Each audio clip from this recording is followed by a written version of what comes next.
रोहित पवारांचा सरकारला थेट इशारा. शेतकऱ्यांसाठी सरसकट 2 लाखांची कर्जमाफी मिळणार का? महाराष्ट्रातील शेतकरी सध्या आर्थिक अडचणींचा सामना करत आहे. अवकाळी पाऊस, दुष्काळ, पीक नुकसान, वाढते उत्पादन खर्च आणि शेतीमालाला न मिळणारा योग्य भाव यामुळे अनेक शेतकरी कर्जाच्या ओझ्याखाली दबले गेले आहेत. अशा परिस्थितीमध्ये राष्ट्रवादी काँग्रेस शरदचंद्र पवार पक्षाचे आमदार रोहित पवार यांनी राज्य सरकारसमोर शेतकऱ्यांच्या विविध मागण्या ठेवत आक्रमक भूमिका घेतली आहे.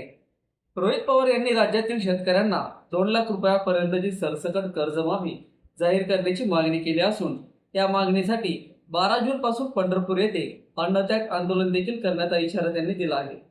या आंदोलनामुळे राज्याच्या राजकारणात आणि शेतकऱ्यांच्या प्रश्नांवरती मोठी चर्चा सुरू झाली आहे.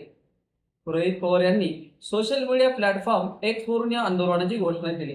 त्यांनी म्हटले आहे की राज्यातील लाखो शेतकरी आजही कर्जाच्या ओझ्याखाली दबले गेलेले आहेत. सरकारने त्यांना तातडीने दिलासा देण्याची गरज आहे. त्यामुळे 2 लाख रुपयांपर्यंतची सरसकट कर्जमाफी करावी आणि शेतकऱ्यांना आर्थिक आधार द्यावा. रोहित पवार यांची सर्वात महत्त्वाची मागणी म्हणजे 2019च्या कर्जमाफीचा लाभ घेतलेल्या शेतकऱ्यांनाही पुन्हा 2 लाख रुपयांपर्यंतची कर्जमाफी देण्यात यावी. अनेक शेतकरी आधीच्या कर्जमाफीचा लाभ घेतल्यानंतर पुन्हा संकटात सापडले आहेत. वाढलेले शेती खर्च आणि नैसर्गिक आपत्तीमुळे त्यांच्यावर नवीन कर्जांचा डोंगर देखील उभा राहिला आहे. त्यामुळे अशा शेतकऱ्यांनी देखील नवीन कर्जमाफीचा लाभ मिळावा असे त्यांचे म्हणणे आहे. शिवाय एकरकमी कर्ज परतफेड म्हणजेच OTS योजनेतील अटी शिथिल करण्याची मागणी त्यांनी केली आहे. सध्याच्या अटी अनेक शेतकऱ्यांसाठी कठीण असल्यामुळे त्यांना योजनेचा लाभ घेण्यास शक्य होत नाही. त्यामुळे या अटी सुलभ करून अधिक शेतकऱ्यांना फायदा मिळावा अशी मागणी करण्यात आली आहे. 2 लाख रुपयांपेक्षा जास्त थकबाकी असलेल्या शेतकऱ्यांनाही सरकारने विशेष दिलासा द्यावा असे रोहित पवार यांनी म्हटले आहे. अनेक शेतकरी मोठ्या प्रमाणात कर्जबाजारी झाले आहेत. त्यांच्यासाठी स्वतंत्र योजना किंवा सवलती जाहीर केल्यास त्यांना मोठा आधार मिळू शकतो. रोहित पवार यांनी 2017च्या कर्जमाफीपासून वंचित राहिलेल्या शेतकऱ्यांचाही मुद्दा यावेळी उपस्थित केला आहे. त्यांच्या म्हणण्यानुसार सुमारे 6,56,000 शेतकरी विविध कारणांमुळे त्या कर्जमाफीपासून वंचित राहिले होते. आजही हे शेतकरी न्यायाच्या प्रतीक्षेत आहेत. त्यामुळे या सर्व शेतकऱ्यांना तातडीनं कर्जमाफीचा लाभ देण्यात यावा अशी मागणी त्यांनी यावेळी केली आहे.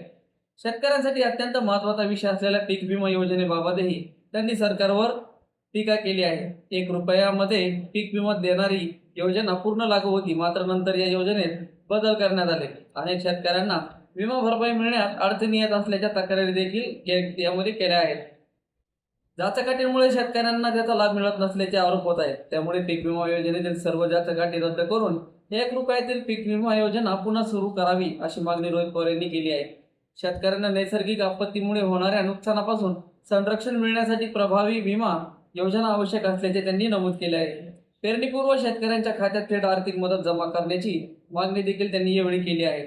सध्या खरीप हंगाम जवळ येत आहे. बियाणे, खते, औषध आणि मशागतीसाठी शेतकऱ्यांना मोठ्या प्रमाणामध्ये खर्च करावा लागतो.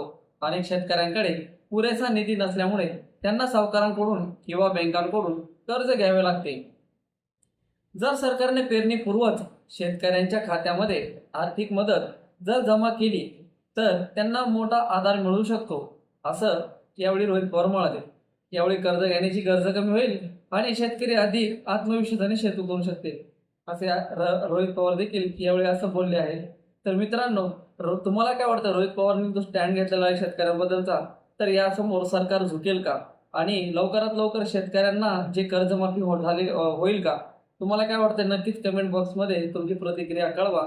यूट्यूब चॅनल आपलं सबस्क्राईब करा, फेसबुक पेज फॉलो करा.